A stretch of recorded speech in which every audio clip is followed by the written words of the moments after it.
நிலம் விளையும் மாமதுரை மண்ணை வணங்குகிறேன். இந்த மதுரைனாலே உடனே ஞாபகத்துக்கு வரது சீறி பாஞ்சி துள்ளி குதிக்கிற யாருக்கும் அடங்காத காளைகள் விளையாடுற அலங்காநல்லூர் ஜல்லிக்கட்டு தான். நம்ம வைகை ஆறுதான் அழகர் ஆத்துல இறங்குற வைபவம். மதுரை மீனாட்சி அம்மன் இந்த மண்ணோட உண்மையான குணம், உணர்வு பூர்வமான மண் இது. அது மட்டும் இல்ல, இந்த மண்ணில் வாழ்ற மக்களும் அப்படித்தான் உணர்வு பூர்வமான ஆளுங்க. நான் இந்த மண்ணில் கால் எடுத்து வச்ச உடனே ஒரே ஒருத்தரை பத்தி தான் மனசுக்குள்ள ஓடிக்கிட்டே இருந்தது. அவர் யாருன்னு உங்களுக்கும் தெரிஞ்சிருக்கும். சினிமானாலும் சரி, அரசியல்னாலும் சரி, நமக்கு ரொம்ப ரொம்ப பிடிச்சது புரட்சி தலைவர் எம்ஜிஆர் அவர்கள் தான். அவரோட பழகிறதுக்கு எனக்கு வாய்ப்பு கிடைக்கல. ஆனா அவரை மாதிரியே குணம் கொண்ட என்னுடைய அண்ணன் புரட்சி கலைஞர் கேப்டன் விஜயகாந்த் அவர்களோட பழகிறதுக்கு எனக்கு நிறையவே வாய்ப்பு கிடைச்சது. அவரும் இந்த மதுரை மண்ணை சேர்ந்தவர் தானே, அவரை மறக்க முடியுமா? தமிழ்நாட்டு மக்கள் உணர்வுபூர்வமா உண்மையா நம்ம பக்கத்திலே நிக்கிறவங்க, அதுக்கு ஒரு மிகப்பெரிய அடையாளம் தான் இந்த மதுரை மண். நம்ம தமிழக வெற்றி கழகம் கையில் எடுத்திருக்கிற அரசியலும் அப்படித்தான். உண்மையான அரசியல், உணர்வு பூர்வமான அரசியல், நல்ல அரசியல், நல்லவங்களுக்கான அரசியல், நாட்டு மக்களுக்கான அரசியல், நல்லது மட்டுமே செய்கிற அரசியல்.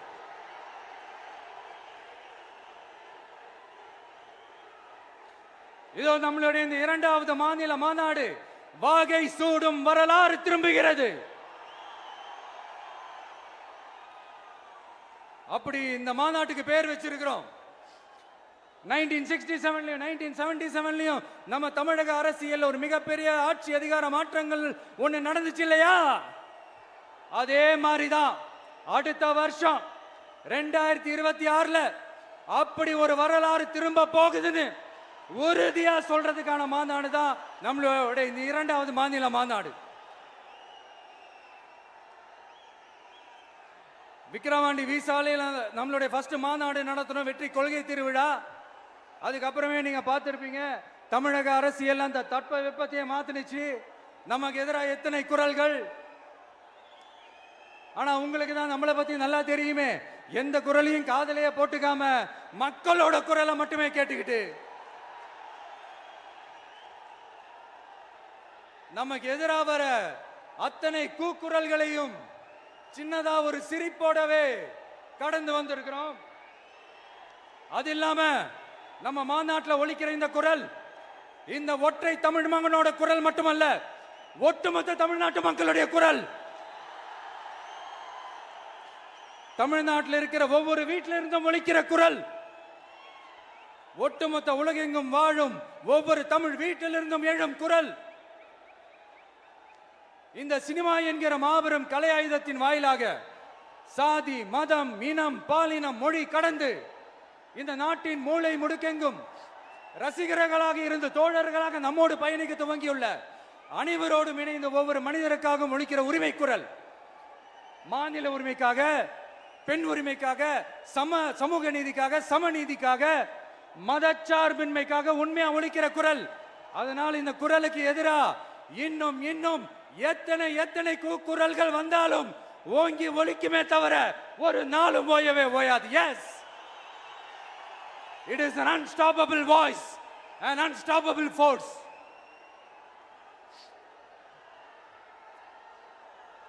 நம்ம அரசியலுக்கு வர்றதுக்கு முன்னாடி, அட இவரெல்லாம் வரமாட்டாரியா, அவரே வரல, இவரே வரல, இவருங்க வர போறாரு அப்படின்ட்டு நிறைய பேர் ஜோஷியம் சொன்னாங்க. அப்புறம் நம்ம கட்சியினுடைய பேர் அறிவிச்சதுக்கு அப்புறம், பேரு தானே அறிவிச்சிருக்கிறாரு, மக்கள் கிட்ட பேர் வாங்கணும்ல, அதெல்லாம் முடியாதுன்னாங்க. அப்புறம் ரொம்ப முக்கியமா மாநாடு, மாநாடுலாம் எவ்வளவு பெரிய விஷயம், அதெல்லாம் இவர் ஒத்தால எப்படி பண்ண முடியும், சும்மா பக்கத்தில் புஷியானதை வச்சுக்கிட்டு மாநாடுல எப்படி நடத்தி காட்ட முடியும், அதெல்லாம் அவங்களால முடியாது. அப்புறம் மழை பெஞ்சிரும், மழை பெஞ்சு எல்லாத்தையும் கெடுத்துரும். ஏன் என் கூட இருக்கிறவங்களே கூட தான் சொன்னாங்க. அதுக்கப்புறம் என்ன நடந்துச்சுன்னு உங்க எல்லாருக்குமே தெரியும். இப்ப புதுசா ஒண்ணு சொல்ல ஆரம்பிச்சிருக்கிறாங்க.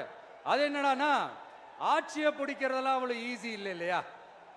இப்ப அதெல்லாம் விட்டாங்க. இப்ப இங்க வந்துட்டாங்க. இவர் நேரா ஷூட்டிங்ல இருந்து வருவாராம், வந்து ஆட்சியை பிடிப்பாராம். அது எப்படி இவராலே முடியும்? அவராலே முடியல, இவராலே முடியல. அவருக்கு அத்தனை வருஷம் ஆச்சு, இவராலே எப்படி முடியும்ட்டு ஒரு பக்கம். இன்னொரு பக்கம் கூட்டம்லாம் ஓகே தான், அது எப்படி ஓட்டா மாறும் அப்படின்றது இன்னொரு பக்கம்.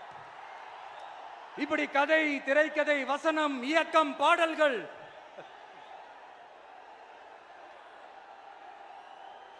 அதனால இந்த அரசியல் ஆய்வாளர்களுக்கு நான் சொல்றதெல்லாம் ஒன்னே ஒண்ணுதான், நல்லா கேட்டுக்கங்க. இந்த விஜய் ஏதோ இந்த பல லட்சம் பேர் கூடுற கூட்டத்தில் மட்டுமே இருக்கிறாரு அப்படின்னு மட்டும் தப்பு கணக்கு போட்டாதீங்க. ஏன்னா நம்மளுடைய இந்த கூட்டம் வெறும் ஓட்டா மட்டும் இல்லைங்க, வரப்போற தேர்தலில் மக்கள் விரோத ஆட்சியாளர்களுக்கு நாம வைக்க போற வேட்டா, நம்மளை கோட்டைக்கு அனுப்ப போற ரூட்டா இருக்க போதுன்னு சீக்கிரமாவே தெரிஞ்சுப்பீங்க. ஏன்னா கோடிக்கணக்கானவங்களோட ஹார்ட்லயும் வீட்லயும் ஏற்கனவே ஆல்ரெடி உயிரா உணர்வா உறவா இருக்கிறோம். நம்மளுடைய கனெக்ட் எல்லாம் வெறும் மக்களோட மட்டும்தான். நாம யாருன்னு அவங்களுக்கு தெரியும், அவங்க யாருன்னு நமக்கு தெரியும். நாமளும் நம்ம மக்களும் எப்படி இருக்கிறோம்னு எதிரிகளுக்கு நல்லாவே தெரியும். இருந்தாலும் இந்த விஜய் எதுக்குப்பா வந்திருக்கிறாரு, இவர் என்ன புதுசா என்ன திட்டம்லாம் சொல்லிட்டாரு அப்படின்னு வேற நிறைய கேள்விகள். இந்த சொல்றேன் தெரிஞ்சுக்கங்க. பெண் குழந்தைகள், பெண்கள் மற்றும் வயசானவங்களோட பாதுகாப்புல தான் நம்ம பிரையாரிட்டியே. அடுத்து இளைஞர்கள், உழவர்கள், உழைப்பாளர்கள், நெசவாளர்கள், மீனவர்கள், ஆதரவற்ற முதியோர்கள், மாற்றுத்திறனாளிகள், மூன்றாம் பால் இனத்தவர்கள்னு இன்னும் யாருக்கெல்லாம் கவர்மெண்டோட ஒரு ஸ்பெஷல் அட்டென்ஷன் தேவையோ அவங்க எல்லாருக்குமான ஒரு கவர்மெண்ட் அமைக்கிறது தான் நம்ம இலக்கே. நான் ஏற்கனவே சொன்னதை தான் இங்க நான் திரும்பவும் சொல்றேன். நம்மளுடைய இந்த தமிழக வெற்றி கழகம் ஏதோ அரசியல் ஆதாயத்துக்காக தொடங்கப்பட்ட கட்சியெல்லாம் கிடையாதுங்க. கொள்கை கோட்பாடுகளோடு தந்தை பெரியார், பெருந்தலைவர் காமராஜர், அண்ணல் அம்பேத்கர், வீரமங்க வேலு நாச்சியார், மக்கள் சேவகர் அஞ்சலை அம்மாள், நம்மளுடைய 5 கொள்கை தலைவர்களோட வழிகாட்டுதல்களோடு தொடங்கப்பட்ட கட்சி. நம்ம ஸ்டாண்ட்ல நாம எப்பவுமே ஸ்ட்ராங்கா தாங்க இருக்கிறோம். அதுல எந்த மாற்றத்துக்கோ எந்த சமரசத்துக்கோ துளி கூட இடமில்லை. நம்மளுடைய ஒரே கொள்கை எதிரி பாஜக தான். நம்மளுடைய ஒரே அரசியல் எதிரி திமுக தான். எப்படி? நம்மளுடைய ஒரே கொள்கை எதிரி, நம்மளுடைய ஒரே அரசியல் எதிரி ஏதோ அண்டர் கிரவுண்ட் ஆதாயத்துக்காக டீல் போட்டுக்கிட்டு, டீல் பேசிக்கிட்டு, இந்த அலையன்ஸ் வச்சுக்கிட்டு இந்த ஊரை ஏமாத்துற கட்சி எல்லாம் நம்ம டிவிக்கே கிடையாதுங்க. யாருக்காகவும் எதுக்காகவும் எந்த பயமும் கிடையாது. மாபெரும் பெண்கள் சக்தி நம்மளோட இருக்கிறாங்க, மாபெரும் இளைஞர்கள் சக்தி நம்மளோட இருக்கிறாங்க, ஒட்டுமொத்த தமிழ்நாட்டு மக்களுடைய சக்தி நம்மளோட நிக்கிறாங்க. அப்படி இருக்கும்போது இந்தியாவில் இருக்கிற எல்லா ஸ்டேட்லயும் வாழ்ற நம்ம தமிழ் நெஞ்சங்கள் மட்டும் இல்ல, உலகம் பூரா 100க்கும் மேலான நாடுகள்ல வாழ்ற நம்ம தாய் தமிழ் உறவுகள் எல்லாருமே என்ன விஜய் தளபதி விஜய் இல்லனா விஜய் தளபதி இப்படி சொந்தம் கொண்டாடுற கோடிக்கணக்கானவங்களோட அன்பு மாசியும் நம்மளோட இருக்கும்போது, இவங்க எல்லாருமே நம்மளோட நிற்கும் போது எதுக்குங்க இந்த பாசிச பாஜகவோட நேரடி கூட்டணியோ இல்ல மறைமுக கூட்டணியோ உறவு வச்சுக்க? நாம என்ன உலகமாக ஊழல் கட்சி என்ன?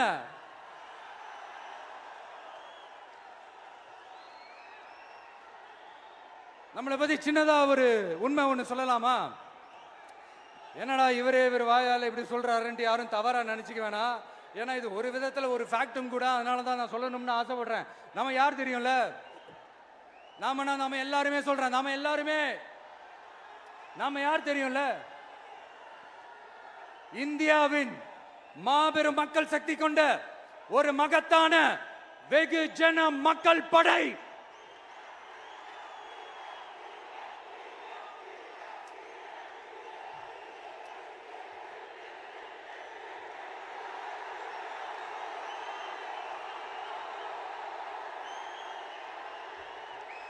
அதனால நம்ம தலைமையில நாம் அமைக்க போற இந்த உண்மையான மக்களாட்சிக்கான அச்சாரமாக மாபெரும் மக்கள் சக்தியை அணி அணியாக நம்மளோட திரண்டு நிக்கிறப்போ இந்த அடிமை கூட்டணியில சேர வேண்டிய அவசியம் நமக்கு எதுக்குங்க? நம்மளுடைய இந்த கூட்டணி சுயம் இழந்த கூட்டணியால இருக்காது, சுய மரியாதை கூட்டணியா தான் இருக்கும். இந்த ஒரு பக்கம் ஆர்எஸ்எஸ் கிட்ட அடிபணிஞ்சுக்கிட்டு, இன்னொரு பக்கம் மதச்சார்பற்ற கூட்டணின்னு இந்த மக்களை ஏமாத்துற கூட்டணியால நம்ம கூட்டணி இருக்காது.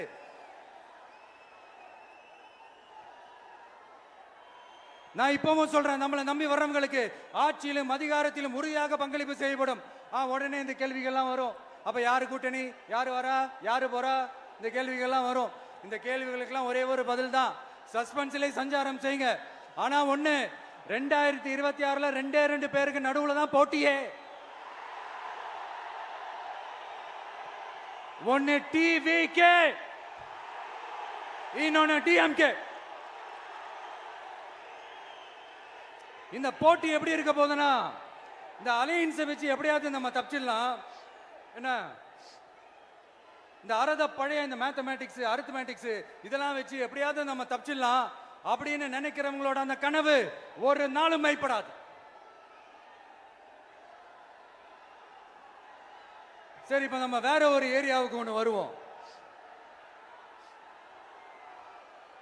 எதிர்காலம் வரும், என் கடமை வரும், இந்த கூட்டத்தின் ஆட்டத்தை ஒழிப்பேன்.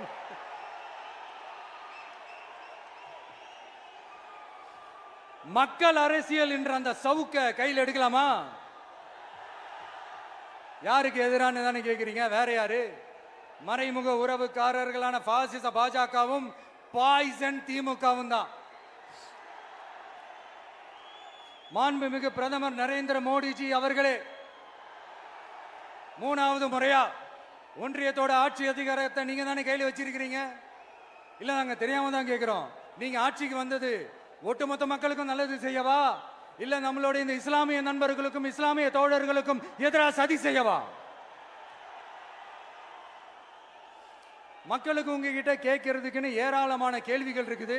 அதனால அவங்க சார்பா, அவங்கள ஒருத்தனா, அவங்களோட ஒரு உண்மையான ஒரு பிரதிநிதியா உங்ககிட்ட சில கேள்விகள் கேட்கணும். மிஸ்டர் பிரைம் மினிஸ்டர் அவர்களே, நம்ம தமிழ்நாட்டு மீனவர்கள் கிட்டத்தட்ட ஒரு 800 பேருக்கு மேல இலங்கை கடற்படையால தாக்கி அழிக்கப்பட்டிருக்கிறாங்க. அதை கண்டிக்கிறதுக்காக உங்களை பெருசா எதுவும் செய்ய சொல்லல, சின்னதா ஒண்ணே ஒண்ணு மட்டும் செஞ்சு கொடுங்க. இனிமேலாச்சும் எங்களுடைய மீனவர்கள் பாதுகாப்பா இருக்கிறதுக்காக இந்த கச்சத்தீவை இலங்கை கிட்ட இருந்து மீட்டு கொடுத்துருங்க, அது போதும். உங்களுடைய இந்த முரட்டு பிடிவாதத்தால நீங்க நடத்துற இந்த நீட்டு தேர்வு, அதனால இங்க என்னென்ன நடக்குதுன்னு சொல்றதுக்கே மனசு வலிக்குது. அதனால அந்த நீட்டு தேர்வு தேவையில்லைன்னு அறிவிச்சிருங்க, அது போதும். செய்வீர்களா திரு நரேந்திரபாய் தாமோதர் மோடிஜி அவர்களே? எங்களுக்கு என்னென்ன தேவையோ, என்னென்ன நல்லதோ அதெல்லாம் செய்ய மாட்டேங்கிறீங்க.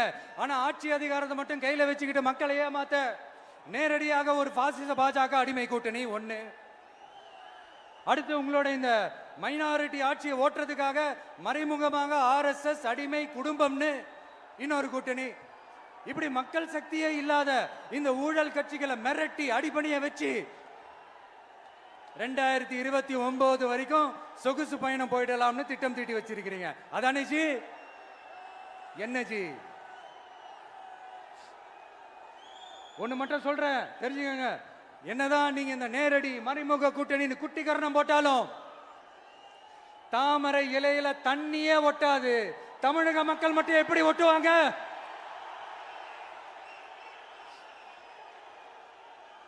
இங்க ஒரு எம்பி சீட்டு கூட தரலன்றதுக்காக தமிழ்நாட்டுக்கும் தமிழ்நாட்டு மக்களுக்கும் எதுவுமே செய்யாம ஓரவஞ்சனை செய்யுது இந்த ஒன்றிய பாஜக அரசு. சங்கம் வச்சு தமிழ் வளர்த்த மண் இந்த மதுரை மண். அதனால இங்க அந்த கீழடியில கிடைச்ச ஆதாரங்களை எல்லாம் மறைச்சிட்டு எங்க நாகரிகத்தையும் எங்க வரலாறையும் அழிக்கிறதுக்காக உள்ளடி வேலை செய்யலாம்னு நினைக்கிறீங்க. தமிழ்நாட்டை தொட்ட என்ன நடக்கும் நீங்க பல உதாரணங்கள் இருக்குது. அதனால இதையெல்லாம் மறைச்சிட்டு எங்க மக்களை ஏமாத்திடலாம்னு மட்டும் நினைக்காதீங்க. மத நல்லிணக்கத்திற்கு பெயர் பெற்ற இந்த மதுரை மண்ணிலிருந்து சொல்றேன், உங்க எண்ணம் எல்லாம் ஒரு நாளும் ஈடேறாது.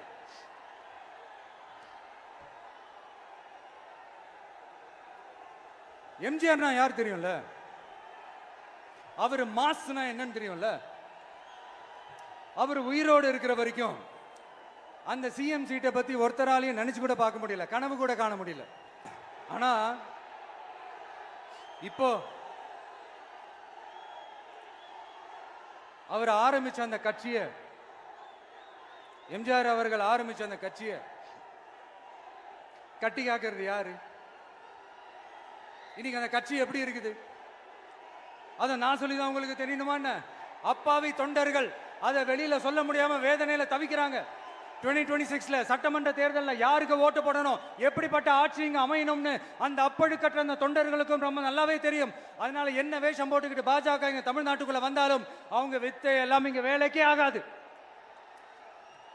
இப்படி பொருந்தா கூட்டணியா இந்த பாஜக கூட்டணி இருக்கிறதுனால இப்ப ஆட்சியில இருக்கிற இந்த வெற்றி விளம்பர மாடல் திமுக என்ன செய்துன்னு தெரியும்ல? பாஜகவோட உள்ளுக்குள்ள ஒரு உறவை ஒன்று வச்சுக்கிட்டு வெளியில எதிர்க்கிற மாதிரி ஒரு டிராமா ஒன்று பண்ணிக்கிட்டு, எதிர்கட்சியா இருந்தா போங்க மோடின்னு பலூன் விடுறது, ஆளுங்கட்சியா இருந்தா வாங்க மோடின்னு கொடை பிடிச்சுக்கிட்டு கும்பிடு போடுறது. இது மட்டுமா? ஒரு ரைடுன்னு ஒன்று வந்துட்டா போதும், இது வரைக்கும் போகவே போகாத ஒரு மீட்டிங், அதை காரணம் காட்டி டெல்லிக்கு போறது, அங்க ஒரு சீக்ரெட் மீட்டிங் நடத்துறது. நல்லா நோட் பண்ணணும் மக்களே, அந்த மீட்டிங் அப்புறம் இந்த இஷ்யூ அப்படியே காணாம போயிருக்குமே. அதேதான் Stalin uncle, what uncle is very wrong uncle.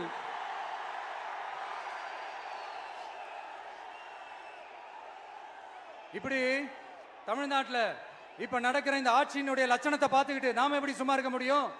ஒரு தவறு செய்தால், அதை தெரிந்து செய்தால், அவர் கபட நாடக மு.க. ஸ்டாலின் அங்கிளாகவே இருந்தாலும், அங்கிள் உங்களுக்கு மனசாட்சின்னு ஒன்று இருந்துச்சுன்னா நாங்க கேட்கிற கேள்விகளுக்கு மட்டும் கொஞ்சம் பதில் சொல்லுங்க அங்கிள். நீங்க நடத்துற இந்த ஆட்சியில நேர்மை இருக்கா, நியாயம் இருக்கா, ஊழல் இல்லாம இருக்கா, சட்டம் ஒழுங்கு சரியா இருக்கா, பெண்களுக்கு பாதுகாப்பு இருக்கா, பொதுமக்களுக்கு பாதுகாப்பு இருக்கா, இயற்கை வளங்களுக்கு பாதுகாப்பு இருக்கா? சொல்லுங்க மை டியர் அங்கிள், சொல்லுங்க. டாஸ்மாக்ல மட்டுமே இது வரைக்கும் 1000 கோடிக்கு மேல ஊழல்னு சொல்றாங்க. அதுல மட்டுமா தப்பு நடக்குது? வேற எதுல தான் நடக்கல? உலகத்திலே மிஸ்டர் கிளீன் ரெக்கார்ட்ஸ் எல்லாம் உங்களுக்கும் உங்க கூட இருக்கிறவங்களுக்கும் மட்டும்தான் அங்கிள் கொடுக்கணும். இதை பார்த்து வாயே இல்லாத ஊரு கூட வயிறு வலிக்கு சிரிக்குது. பெண்களுக்கு 1000 ரூபாய் கொடுத்துட்டீங்கன்னா போதுமா அங்கிள்? அப்படியே அது மூடி மறைச்சிடலான்னு பாக்குறீங்களா? படிக்கிற இடத்துல, வேலைக்கு போற இடத்துல, வெளியில போற இடத்துலன்னு அவங்களுக்கு பாதுகாப்பே இல்லைன்னு ஒட்டுமொத்த பெண்களும் கதறாங்க. அந்த கதறல் சத்தம் ஏதாவது உங்க காதுல கேக்குதா அங்கிள்? இதுல வேற உங்க அப்பான்னு கூப்பிடுறாங்கன்னு வேற சொல்றீங்க. What is this uncle? Is very very wrong uncle, is very very wrong. பெண்களுக்கு மட்டுமா பொய் வாக்குறுதி கொடுத்து ஏமாத்துறீங்க? அரசு ஊழியர்கள், ஆசிரியர்களை ஏமாத்துறீங்க, விவசாயிகளை ஏமாத்துறீங்க, பரந்தூர்ல பாதிப்பே வராதுன்னு சொல்லி ஏமாத்துறீங்க, மீனவர்களை ஏமாத்துறீங்க, போதைப் பொருள் கலாச்சாரத்தை ஒழிக்காம ஏமாத்துறீங்க. ஐயோ, very very வஸ்ட் uncle, very very வஸ்ட். எப்படி கேட்டாலும் இவங்க கிட்ட இருந்து எந்த பதிலும் வரப்போறதில்லை. ஏன்னா இருந்தா தானே. இப்ப ஆட்சியில இருக்கிற நம்மளுடைய அங்கிள் பதில் சொல்றது இருக்கட்டும். மக்களை நீங்க சொல்லுங்க, நீங்க உண்மையை சொல்லுங்க. செய்வோம்னு சொன்னாங்களே, சொன்னதெல்லாம் செஞ்சாங்களா? உங்களை தான் கேட்கிறேன், சொன்னதெல்லாம் செஞ்சாங்களா? சத்தமா மை டியர் அங்கிள், கேக்குதா? மக்களோட சத்தம் கேக்குதா? இது வெறும் சாதாரணமான முழக்கம் தான். கூடிய சீக்கிரம் மக்களை போய் சந்திக்க போறேன், அவங்களோட மனசு விட்டு பேச போறேன். அதுக்கப்புறம் இந்த சாதாரணமான முழக்கம் இடி முழக்கமா மாறும்.